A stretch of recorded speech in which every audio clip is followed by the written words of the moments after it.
ameis uns aos outros assim como eu vos ameis, diz o Senhor.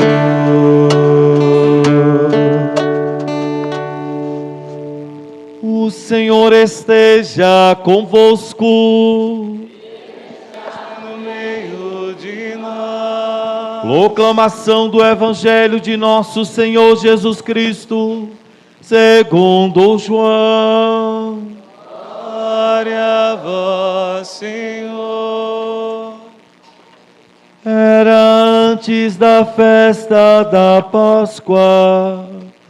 Jesus sabia que tinha chegado a sua hora de passar deste mundo para o Pai. Tendo amado os seus que estavam no mundo, amou-os até o fim. Estavam tomando a ceia, o diabo já tinha posto no coração de Judas, filho de Simão Iscariotes, o propósito de entregar Jesus. Jesus, sabendo que o Pai tinha colocado tudo em suas mãos, e que de Deus tinha saído, para Deus voltava, levantou-se da mesa, tirou o manto, pegou uma toalha e amarrou-a na cintura, derramou água numa bacia e começou a lavar os pés dos discípulos, enxugando-os com a toalha com que estava cingido. Chegou a vez de Simão Pedro. Pedro disse: Senhor, Tu não me lava os pés. Respondeu Jesus: agora não entendes o que estou fazendo, mais tarde compreenderás. Disse-lhe Pedro: Tu nunca me lavarás os pés. Mas Jesus respondeu: se eu não te lavar, não terás parte comigo. Simão Pedro disse: Senhor, então não lava somente os meus pés, mas também as mãos e a cabeça. Respondeu Jesus: quem já se banhou não precisa lavar senão os pés, porque já está todo limpo. Também vós estáis limpos, mas não todos. Jesus sabia quem o ia entregar, por isso disse isso. Nem todos estáis limpos. Depois de ter lavado os pés dos discípulos, Jesus vestiu o manto, sentou-se de novo e disse aos discípulos: compreendeis o que acabo de fazer? Vós me chamais mestre, Senhor, e dizeis bem, pois eu sou. Portanto, se eu, Senhor e mestre, vos lavei os pés, também vós deveis lavar os pés uns dos outros. Dei-vos o exemplo, para que façais a mesma coisa que eu fiz. Palavra da salvação.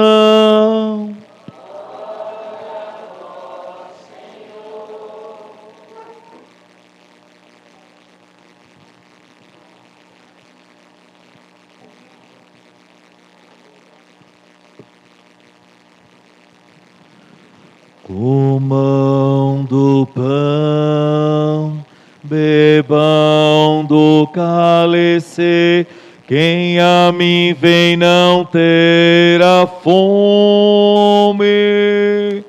Comam do pão, bebam do cálice, quem a mim vem não terá sede.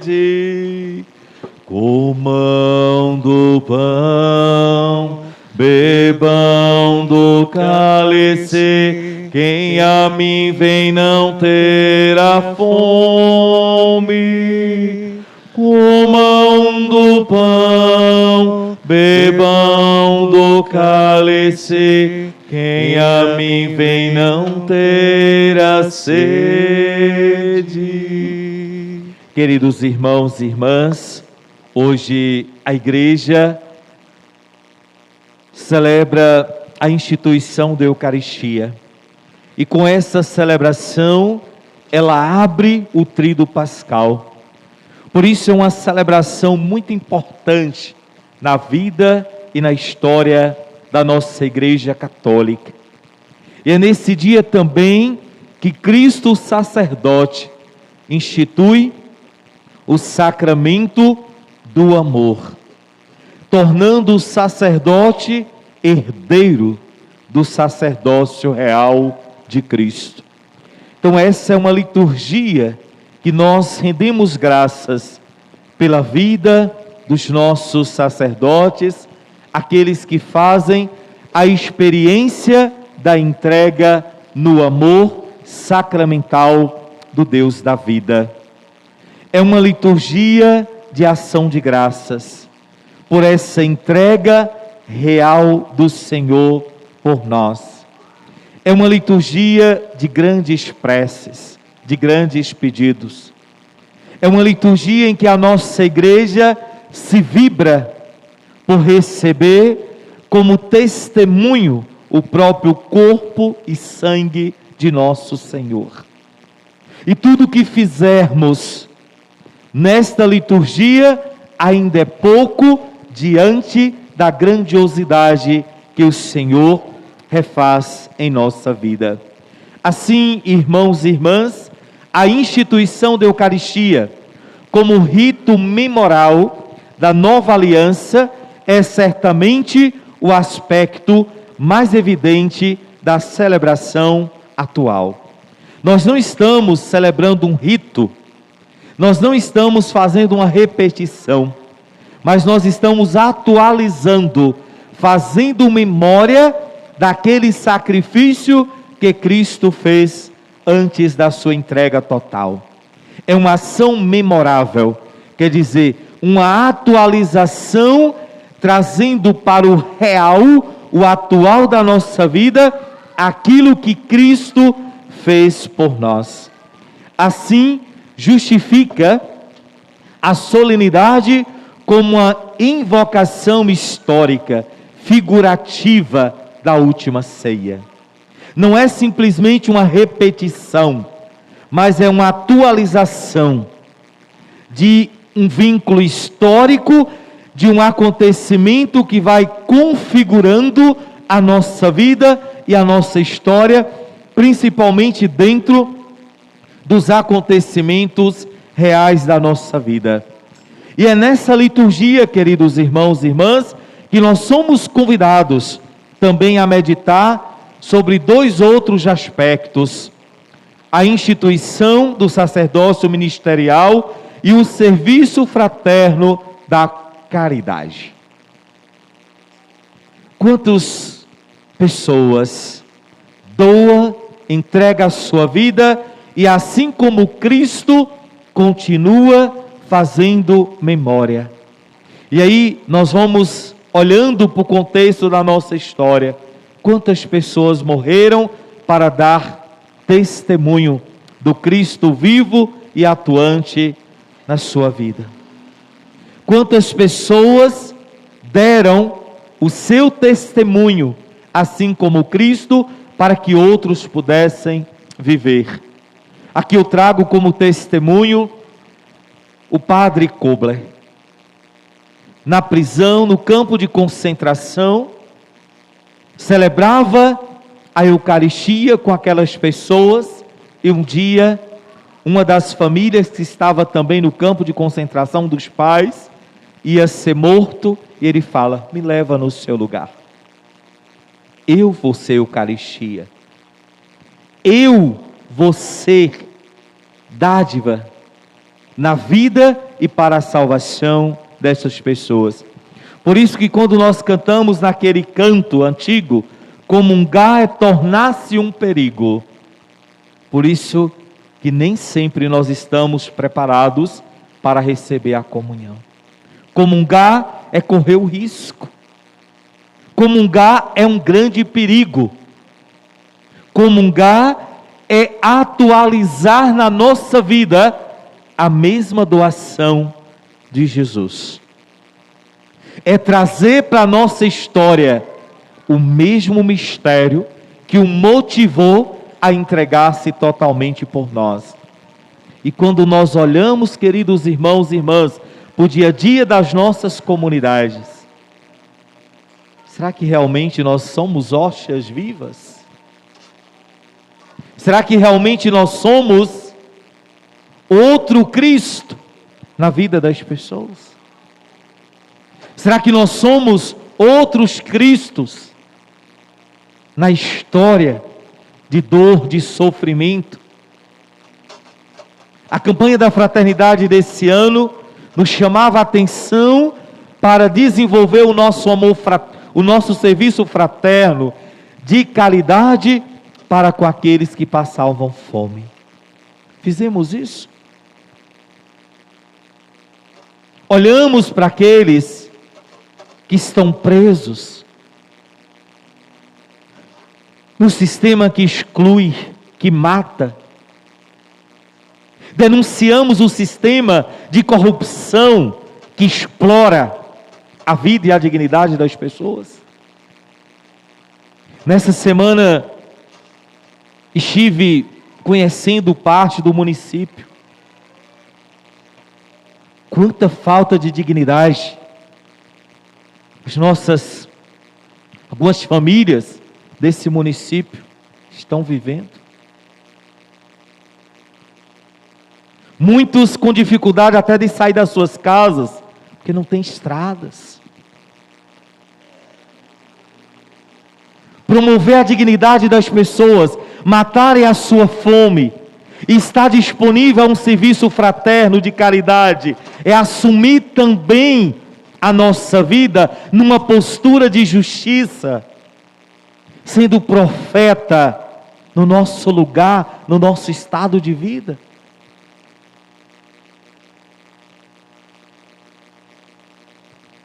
Alguém de uma comunidade dizia: padre, se o carro do senhor não for alto, não vem não, que o senhor não chega.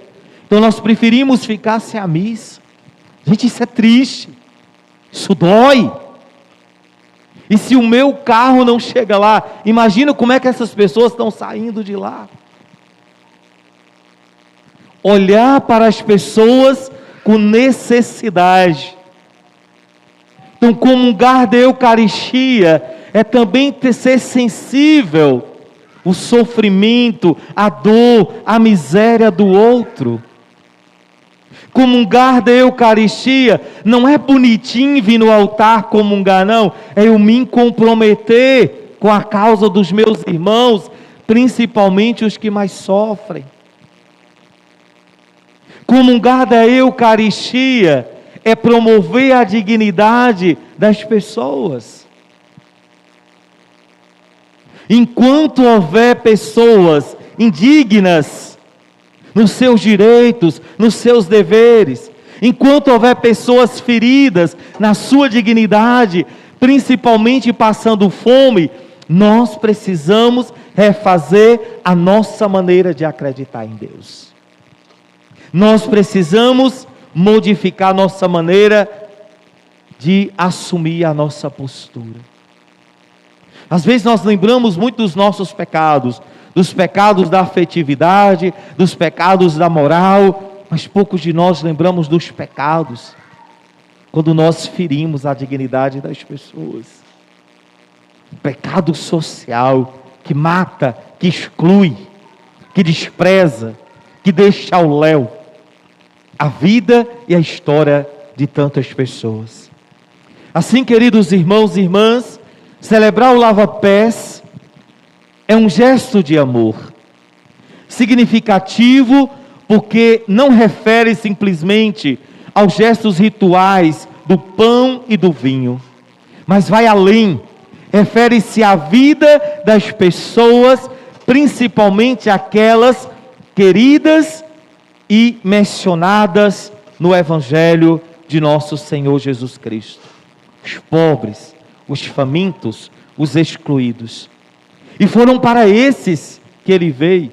E é por causa desses que eu comungo. Foi por causa desses que ele doou-se totalmente. Foi por causa de nós. Por causa da nossa miséria.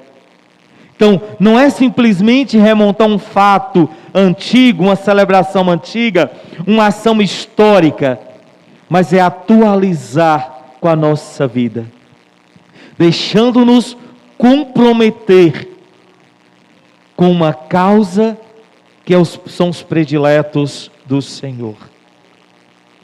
Eis o meu corpo que será entregue por vós.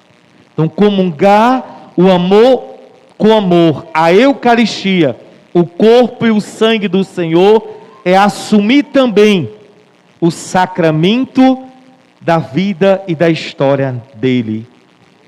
E quantas vezes, queridos irmãos e irmãs, esse corpo de Cristo, não só o da Eucaristia, mas também o corpo de Cristo que está nos nossos irmãos, são banalizados, com linguagem simbólica da única realidade que nós poderíamos experimentar. Quanta profanação ao corpo místico do Senhor. Quanta profanação também no espaço e no templo em que o Senhor é para ser adorado, amado, glorificado, e nós o profanamos. É necessário que nós assumimos como realidade da nossa vida tudo aquilo que exprime não só o momento de assembleia, mas também o momento individual meu com o Senhor da vida. É necessário que nós despertamos em nós a necessidade desse sacrifício atualizado do Senhor na nossa vida e na nossa história. Em outras palavras, queridos irmãos e irmãs, para ter como corpo eclesial do Cristo aquele respeito que se tem por seu corpo eucarístico, a presença real do Senhor morto e ressuscitado no pão e no vinho, sobre os quais se diz a ação de graça, é necessário também que nós, especialmente, atendemos aqueles que são desprezados ou menosprezados na sua vida. Ou quando nós também, não assumindo a unidade do corpo do Senhor, dividimos. Outra coisa que eu percebi nesses dias estando aqui, As nossas comunidades estão divididas. Isso é triste. Aquela comunidade de lá, não, aquela comunidade de lá é igreja. Aquele povo de lá é igreja. Quanta divisão dentro da nossa própria igreja.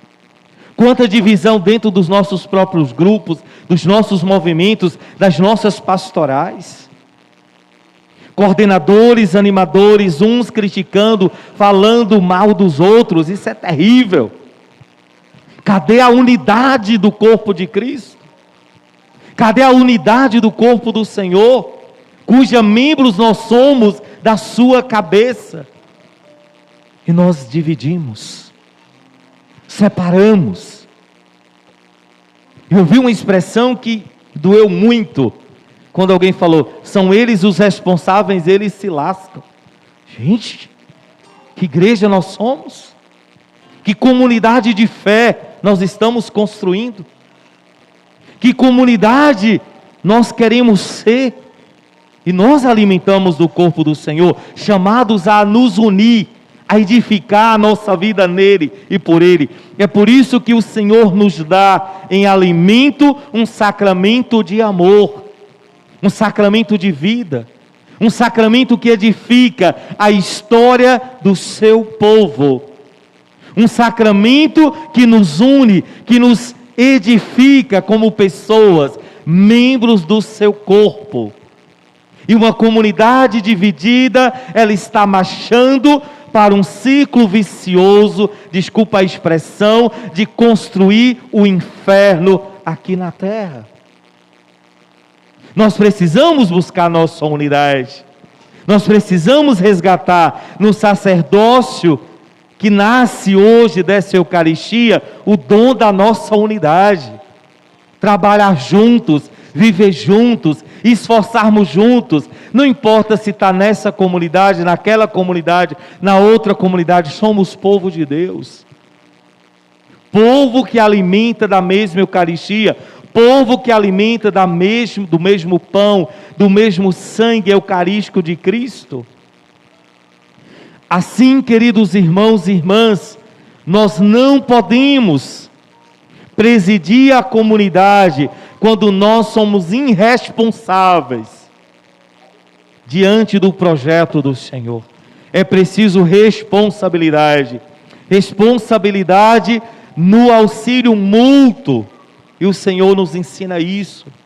Ele lava os pés dos discípulos. Eu dei-vos o exemplo, faça isso, em vez de brigar, em vez de discutir, em vez de querer ser o melhor, ou a melhor comunidade, o melhor grupo, o melhor movimento, abaixe e lave os pés uns dos outros, se acolha, se amem, se valoriza, se ampara, e a comunidade é esse espaço, queridos irmãos e irmãs, de nós sermos amparados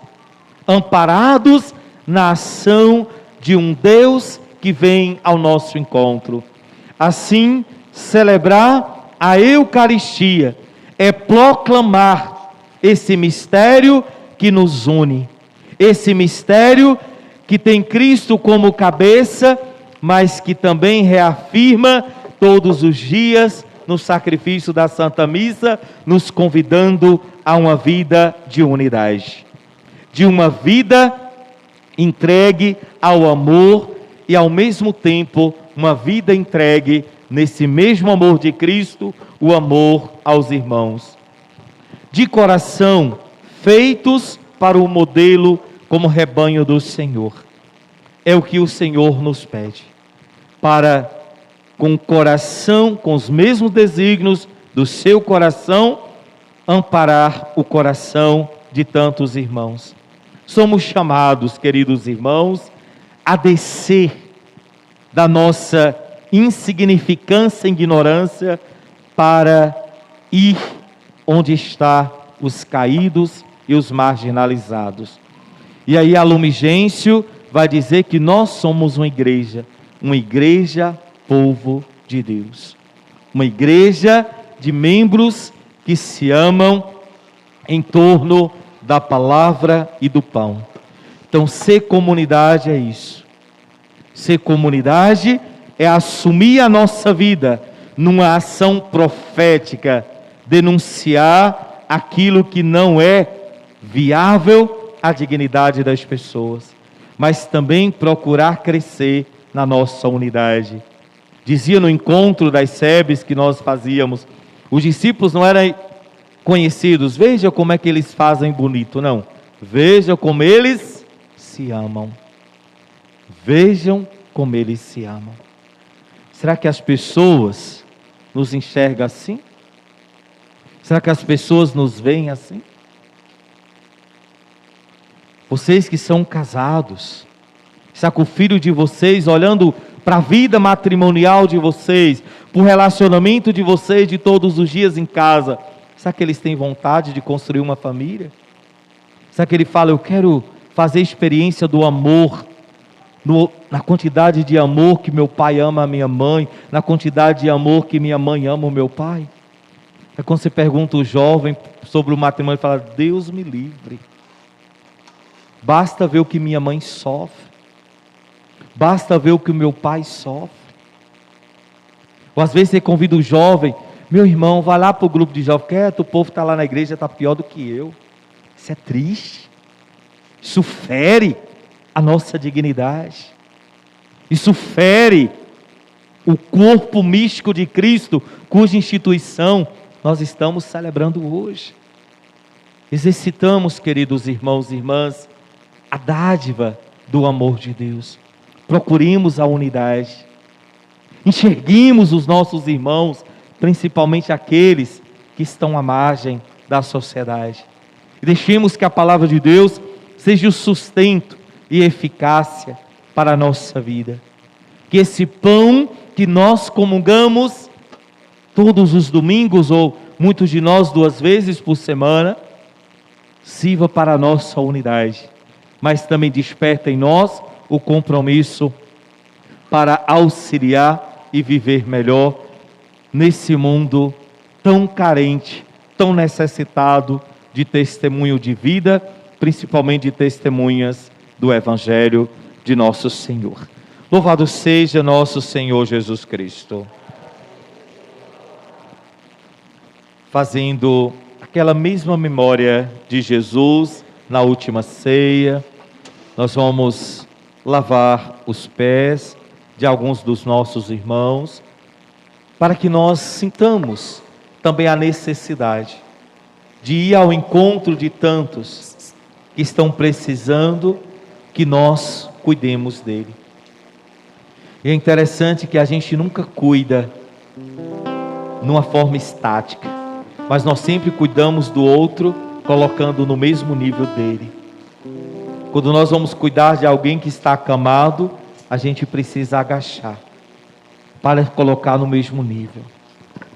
Para você pegar alguém para colocar numa maca do hospital, você tem que colocar no mesmo nível dele.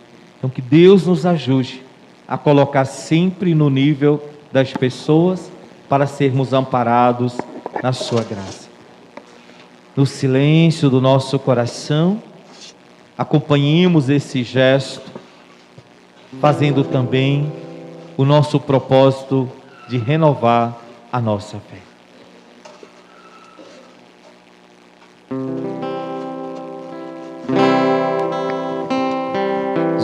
Jesus erguendo-se da ceia, jarro e bacia tomou, lavou os pés dos discípulos, este exemplo nos deixou. Aos pés de Pedro inclinou-se, ó Mestre, não por quem és, não terás parte comigo, se não lavar os teus pés. Não terás parte comigo, se não lavar os teus pés. Jesus erguendo-se da ceia, jarro e bacia tomou, lavou os pés dos discípulos, esse exemplo nos deixou. Aos pés de Pedro inclinou-se, ó Mestre, não por quem és, não terás parte comigo, se não lavar os teus pés. Não terás parte comigo, se não lavar os teus pés. És o Senhor, tu és o Mestre, os meus pés não lavarás, o que ora faço não sabes, mas depois compreenderás. Seu vosso Mestre, Senhor, vossos pés hoje lavei. Lavai os pés uns dos outros, eis a lição que vos dei. Lavai os pés uns dos outros, eis a lição que vos dei. És o Senhor, tu és o Mestre, os meus pés não lavarás, o que ora faço não sabes, mas depois compreenderás. Seu vosso Mestre, Senhor, vossos pés hoje lavei. Lavai os pés uns dos outros, eis a lição que vos dei. Lavai os pés uns dos outros, eis a lição que vos dei. Eis como irão reconhecer-vos como discípulos meus, se vos amais uns aos outros, disse Jesus para os seus. Dou-vos hoje um mandamento, deixo a partir nossa lei, que vos ameis uns aos outros, assim como eu vos amei. Que vos ameis uns aos outros, assim como eu vos amei.